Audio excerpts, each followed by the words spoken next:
नमस्कार, आप देख रहे हैं न्यूज प्लस 21 और मैं हूं आपके साथ ललिता चक्रधारी। चले डालते हैं एक नजर सुबह की ताजा खबरों पर। अर्पणा यादव आज सुबह 10:30 बजे बीजेपी में होंगी शामिल। पुणे में 21 पुलिसकर्मी कोरोना संक्रमित मिले, 504 पहुंचा आंकड़ा।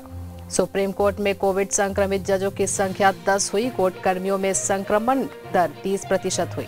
कोरोना गाइडलाइन का उल्लंघन, ईसी ने सपा को दी भविष्य में सावधान रहने की हिदायत। आज होगी मोदी कैबिनेट की बैठक, लिए जा सकते हैं अहम फैसले। भाजपा के टिकटों पर आज होगा दिल्ली में मंथन, जल्द घोषित कर सकते हैं प्रत्याशी।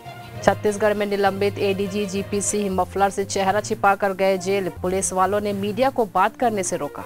WHO ने कहा भारत में फुल लॉकडाउन की जरूरत नहीं, कोरोना से लड़ाई के मौजूदा उपाय काफी।